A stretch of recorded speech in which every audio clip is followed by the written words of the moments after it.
Hello घुमक्कड़ों। तो हम start कर चुके हैं 2 दिन का टूर फॉर दार्जिलिंग और इनके लिए तो पेट पूजा बहुत ज़रूरी है। इसके लिए हम सबसे पहले पहुंचे सिलीगुड़ी स्टेशन और सिलीगुड़ी स्टेशन से हम तकरीबन देख लीजिए 1:30 बजे के आसपास पकड़ रहे हैं गाड़ी दार्जिलिंग के लिए वाया तीस्ता वैली। गाड़ी अभी चलने में टाइम है, सोच रहा हूँ क्या ही करूँ, बोरिंग। फ़िलहाल हमारी गाड़ी चल चुकी है और रास्ते में हम जानकारी ले रहे हैं 1 करोड़ कमाने की, और सिलीगुड़ी में बहुत लोग 1 करोड़ कमाते हैं। खैर फ़िलहाल हम रास्ते में रास्तों का मज़ा लेते हुए, वैसे तो लग रहा था कि ऐसी ही चीज़ें होंगी, थोड़ी पहाड़ी होगी, लेकिन आगे तो भाई साहब अपनी कुर्सी की पेटी बांध लीजिए और देखिए कि आगे क्या ही क्या मिलता है। एक से एक खूबसूरत और डरावने मंजर। खैर ये खूबसूरत पहाड़ियों के बीच से निकलता हुआ ये नदी बहुत ही खूबसूरत लग रही थी। मतलब क्या ही कहूँ, बस है खूबसूरत। दार्जिलिंग के लिए मैं आपको समय पर कुछ न कुछ बताते चल रहा हूँ। दार्जिलिंग पे मेरा जो अनुभव रहा वो 1 दिन से ज़्यादा का विज़िटिंग नहीं है। अगर आप दार्जिलिंग सुबह उतरते हैं, मतलब सिलीगुड़ी अगर आप सुबह उतर जाते हैं 6-7 बजे तक, तो आप दार्जिलिंग में 12 बजे तक पहुंच जाते हैं, तो आप शाम तक दार्जिलिंग घूम के खाली हो सकते हैं। फिलहाल इन पहाड़ियों के बगल से बने हुए रास्तों पे चलने का जो आनंद है ना, वो आपको ऐसे वीडियोस में तो नहीं मिलेगा। चलते तो अच्छा लगता, और जो हो सकता है वो मैं आपको दिखाने की कोशिश करूँगा। दार्जिलिंग के लिए 1 दिन का टूर बहुत है। पहाड़ियों पर हम चढ़ने लगे तो फिर हमें ये दिखाई दिए घर स्टार्ट में।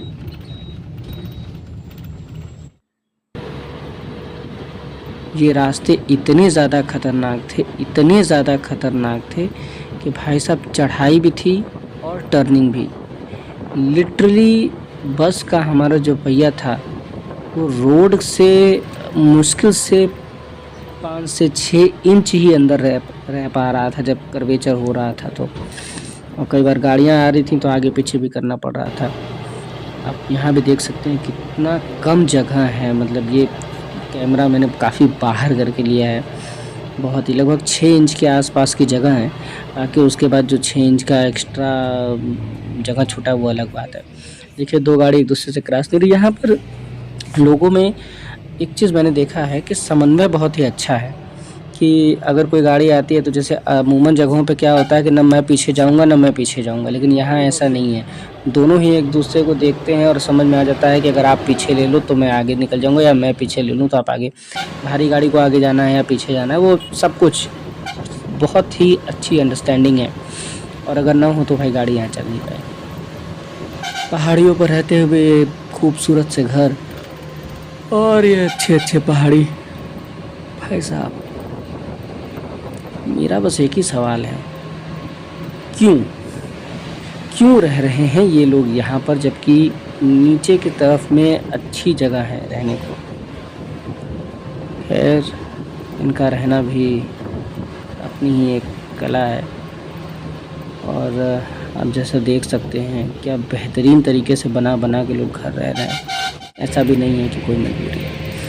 तो भाई साहब ये देखिए एकदम सीधा कर्वेचर है। हमें इसके लेफ़्ट साइड में पूरी पहाड़ी है, नीचे ढलान है, और राइट साइड में देखिए कर्वेचर। अब राइट साइड में ढलान है, लेफ़्ट साइड में पहाड़ी है। चढ़ाई इतनी ज़बरदस्त कि भाई साहब अपने यहाँ की गाड़ी तो ना चढ़ रही है। हमारे जीवन की बागडोर सरकारी आदमी के हाथ में है। सरकारी आदमी काम करे जो न करे, करता है क्या तो ढंग से करता है। तो मौसम का मजा तो यार इतनी खूबसूरत वादियाँ, ऐसा सीन तो कहाँ देखने को मिलेगा बता।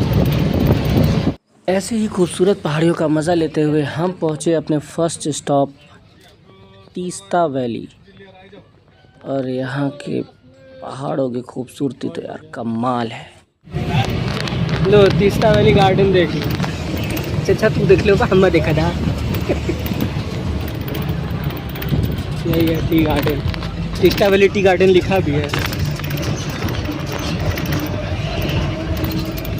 यही है टी गार्डन। वाह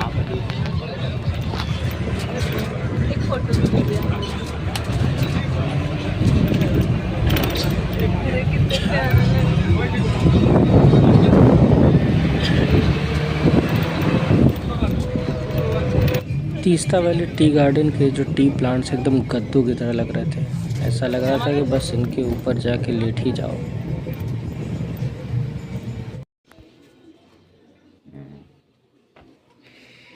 ऐसे इच्छा तो करती है बांग्ला सीखने की, लेकिन सिखाए कौन ना।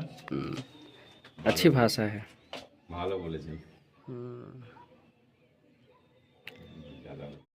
बंगाली दादा के बंगाली भाषा की बड़ाई करके उनको कुप्पा की तरफ फुला दिया, क्योंकि वैसे भी भारत में भाषाओं की लड़ाई आपस में बहुत वैल्यू रखती है, तो उससे अच्छा है कि उन्हें थोड़ा खुशी कर दिया जाए।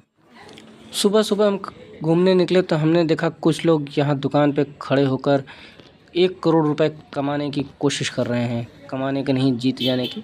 वैसे कई स्टेट में लॉटरी सिस्टम वैलिड है और गवर्नमेंट द्वारा इसे चालू किया जाता है। अब इसके पीछे की क्या कहानी है वो तो नहीं पता, एक अंदाज़ लगा सकता हूँ क्योंकि इन जगहों पर जॉब्स की उतनी उपलब्धता नहीं होती है, तो हो सकता है गवर्नमेंट द्वारा सपोर्ट सिस्टम को डेवलप करने के लिए ऐसे लॉटरी सिस्टम को इस्टेब्लिश किया जाता हो।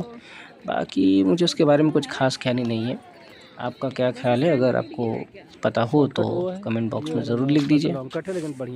फ़िलहाल हम मॉल रोड के दिन का सीन देख रहे हैं और जब हम उठे हुए हैं तो लोग सोए हुए हैं। एक है बड़ा खतरनाक वाला, बहुत डेंजरस चढ़ाई है।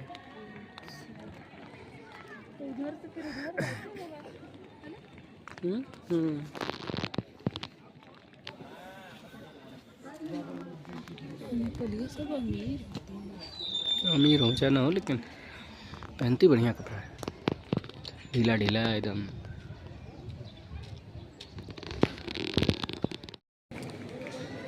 सबसे बड़ी समस्या चल रही है, टाइम बज चुके हैं 9:30। तुम्हें पता नहीं रिवर्स दिख रहा होगा, और अभी सारी दुकानें बंद हैं। एक तो कैमरा जो है यार, जब हम लोगों ने चेक किया तो सनराइज़ था 4:37 के आसपास, ऐसे कुछ।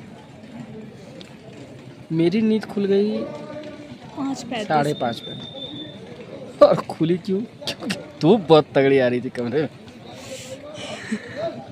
अभी ना कोई दुकान खुली है, ना कोई स्कूटी मिल रही है, ना बाइक मिल रही है जिससे हम कहीं जा सकें।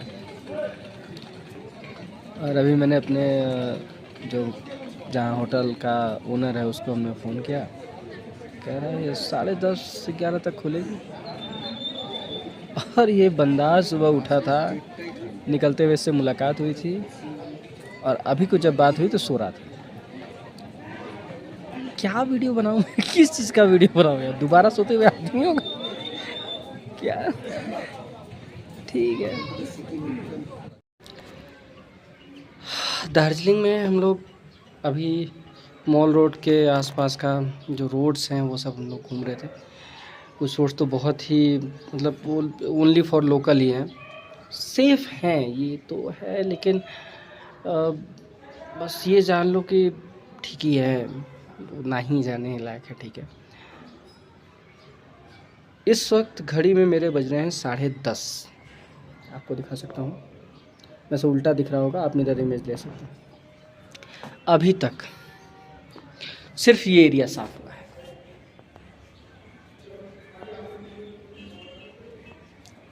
रिवर्स कैमरे में दिखाता हूँ।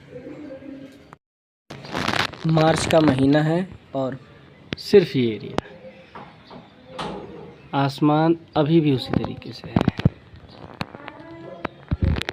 धुंध छाया है, कहीं धुंध थोड़ी ज़्यादा है, कहीं पे क्लियर है। कंचनजंगा की पहाड़ी कुछ इसी डायरेक्शन में है, ईस्ट के ही साइड में, लेकिन अभी तक कंचनजंगा का व्यू नहीं आया हमारे पास। जो आया है वो यही आया है। और बज चुके हैं 10:35। खैर अच्छा, फिर से वीडियो शुरू हुआ।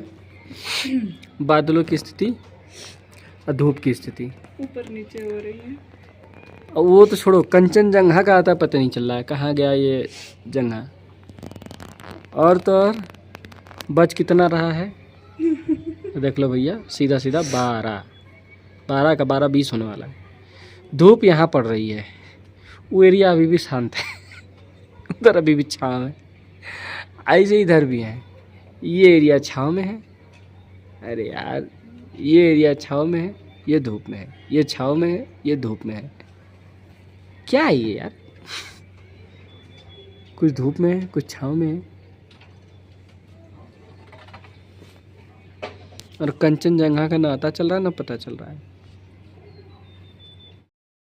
बहुत सारे यूट्यूबरों का वीडियो देखने के बाद हम आए थे बतासिया लूप घूमने, और सच कहूँ तो मेरे पॉइंट ऑफ व्यू में बतासिया लूप वर्थलेस है।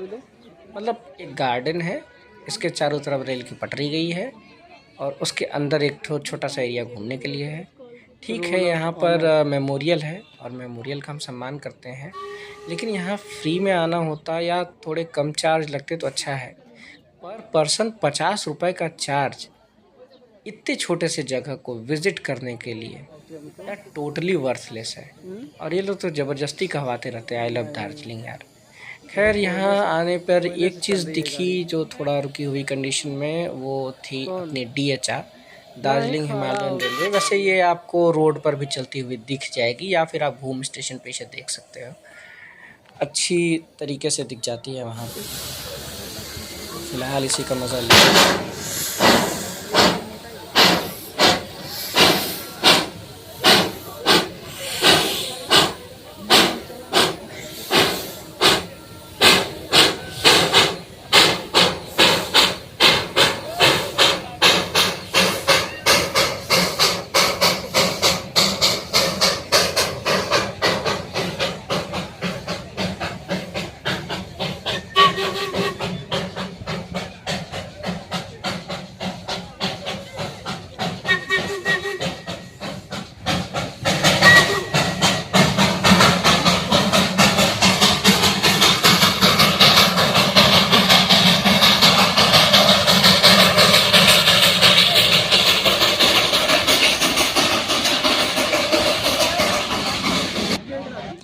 Highest railway station in India, that is घूम रेलवे स्टेशन, 7407 फीट। ये भारत का सबसे ऊंचाई पर स्थित रेलवे स्टेशन है, वो भी वर्किंग रेलवे स्टेशन है। DHR यहीं से चलती है, इसके अलावा और कोई गाड़ी यहाँ पर नहीं चलती, टॉय ट्रेन के अलावा। इस स्टेशन पर मुश्किल से 5 मिनट बिताने के बाद और इन बच्चों के साथ थोड़ा हाय बाय करने के बाद हम निकले नेक्स्ट विजिटिंग प्लेस, जो कि है मॉनेस्ट्री, घूम मॉनेस्ट्री। मेरे पॉइंट ऑफ व्यू में घूम मॉनेस्ट्री भी आना कोई ख़ास बढ़िया चीज़ नहीं है, मतलब इंटरेस्टिंग चीज़ नहीं है। मतलब मॉनेस्ट्री तो अच्छी होती है, इंटरेस्टिंग नहीं है, क्योंकि आप अगर शांति की खोज में यहाँ आओगे तो यहाँ पर ज़्यादातर लोग सामान की ख़रीदारी करते हुए हल्ला ही शोर मचाएंगे, तो शांति आपको मिलनी नहीं है। बाकी ठीक है।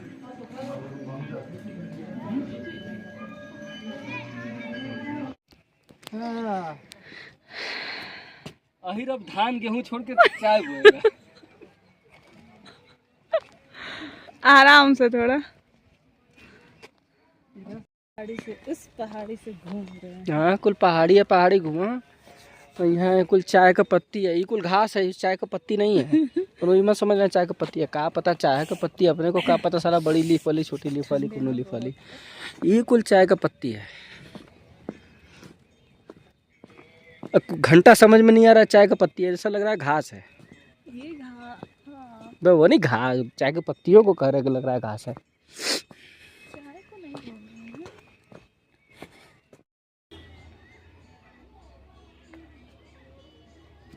चाय के एग्रीकल्चर के बारे में जो चीज़ मुझे वहाँ के लोकल्स से पता चली वो ये कि अगर चाय की पत्तियों की खेती आप करते हैं तो ये तकरीबन एक बार लगाने के बाद 15 साल तक आपको फल दे सकता है, फसल दे सकता है। That was so interesting.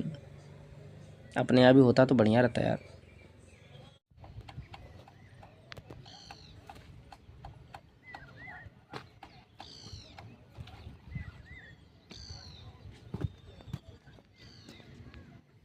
It's time to return the scooty dreams to and hospitality.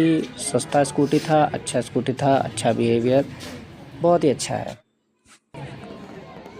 Harry Potter की मरो घूमूंगा। मॉल रोड की एक गली तो हैरी पॉटर की गलियों की याद दिलाती है, जिसमें से हिंदी वर्जन में एक गली का नाम था मोरो घूमू गली। तक मेरा लीजिए ना। मॉल रोड पे स्थित होप ग्लेनरी इस्टेब्लिशमेंट है 1885, और यहाँ की सिर्फ बेकरी में सिर्फ लाइटिंग ही बहुत अच्छी थी, बाकी बेकरी तो बहुत ही महंगी थी, और जितना उसका कॉस्ट था उस कॉस्ट के वो वर्थ भी नहीं थे, और टेस्ट भी वैसा नहीं था। गाड़ी देखो 5, और ये कंचनजंगा कहाँ है? वो नहीं दिख रहा, बर्फ से लदी हुई पहाड़ियाँ। अभी सूरज उगेगा, दिखेगा वहाँ से। वो जो दिख रहा है क्या काले बादल के नीचे थोड़ा, अभी थोड़ा सा क्लियर नहीं है। नाइस।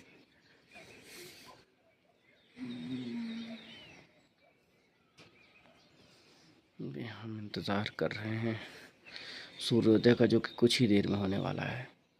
दूर दूर तक ये सब तो नज़दीक की पहाड़ियाँ हैं यार, इसके बाद वो दूर देखो पहाड़ियों के बीच में ही पहाड़ियाँ।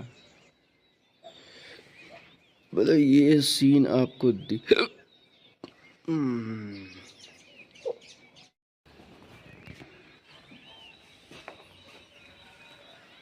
उगता हुआ सूरज, टाइम हो रहा है 5:05।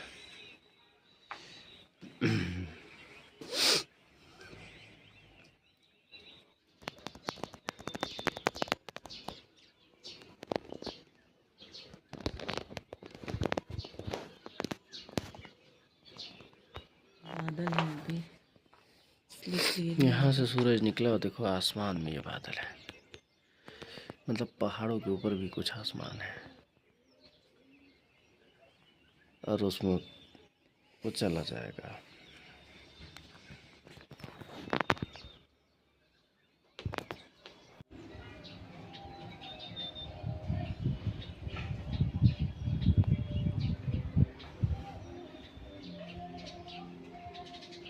दार्जिलिंग में डे 1 का टूर ख़त्म करके डे 2 में हम निकल चले मृग की तरफ, जो कि बहुत ही इंटरेस्टिंग है। और रास्ते में उसके ये जो खूबसूरत से जंगल पहाड़ियों के ऊपर बसे हुए हैं, मतलब पेड़ नीचे हैं, जंगल नीचे की तरफ जाते हुए बहुत ही खूबसूरत लग रहा है भाई। यहाँ बाइक राइड करके आना one of the best option होगा, ना ही कोई कार करके, ना ही जो है आपको शेयरिंग में।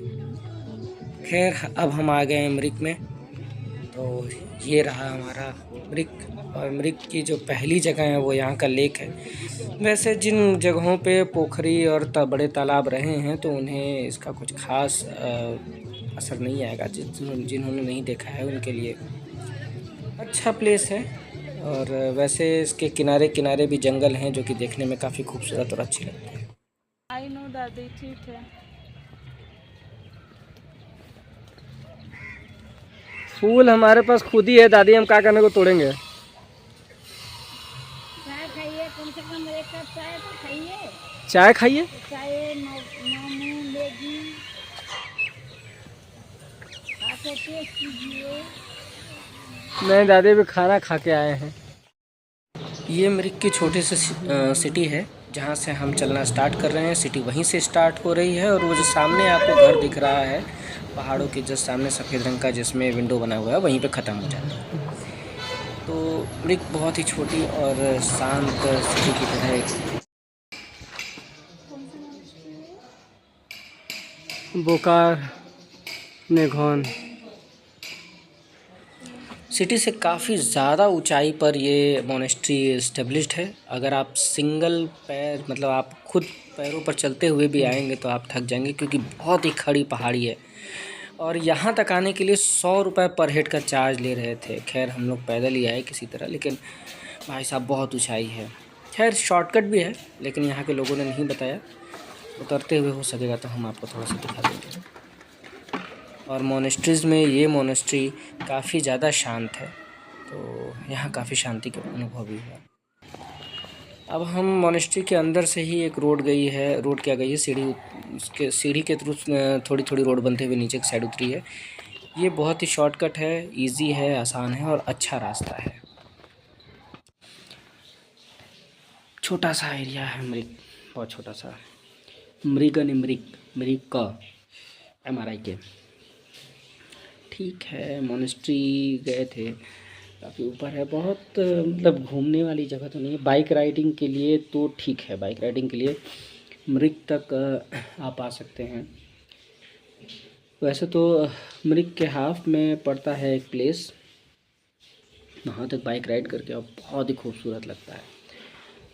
दार्जिलिंग से मृग का एक tourist destination site scene tingling view, जो कि रास्ते में ही पड़ता है। जब हम निकल रहे थे मृग से सिलीगुड़ी के लिए, ये मृग से 5-7 किलोमीटर की दूरी पर है और व्यू काफ़ी अच्छे हैं, पर यहाँ पर रेंटल बाइक नहीं मिलती। दार्जिलिंग घूमने के लिए आपको सिलीगुड़ी स्टेशन पर उतरना होगा। सिलीगुड़ी से दार्जिलिंग जाने के लिए 3 रास्ते हैं, जिसमें तीस्ता वैली से जाने का रास्ता खतरनाक और बहुत ही रोमांचक कर देने वाला है। तो आप तीस्ता वैली के रास्ते जाने के लिए चाहे शेयरिंग टैक्सी, रिज़र्व टैक्सी या फिर बस का इस्तेमाल कर सकते हैं। वैसे और भी रास्ते से आप दार्जिलिंग पहुंच सकते हैं। दार्जिलिंग घूमने के लिए आप जितना जल्दी दार्जिलिंग सुबह उतरिए सिलीगुड़ी और वहां से दार्जिलिंग के लिए आइए, उतना अच्छा है।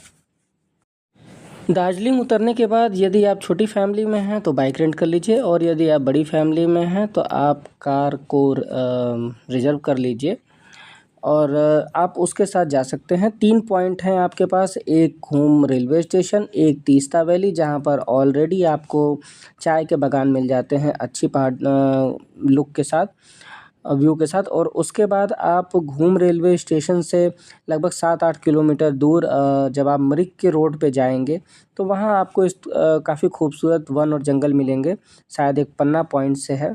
वहाँ जाने के बाद आप वापस दार्जिलिंग चले आइए और फिर उसी दिन मतलब उस दिन का आपका टूर दार्जिलिंग का ख़त्म हो चुका है। और उसके बाद शाम में आप माल रोड को घूमिए और अगले दिन आप टाइगर हिल जा सकते हैं और टाइगर हिल से वापस आके आप निकल जाइए गैंगटॉक। यदि आप गैंगटॉक नहीं जाना चाहते हैं, आप अगले दिन में थोड़ा शांति की तलाश में आए हैं, थोड़ा शांत रहना चाहते हैं तो आपको रिटर्न होना है, आपके पास वो दिन ही केवल बचा हुआ है, तो आप उस दिन निकल जाइए मृग की तरफ।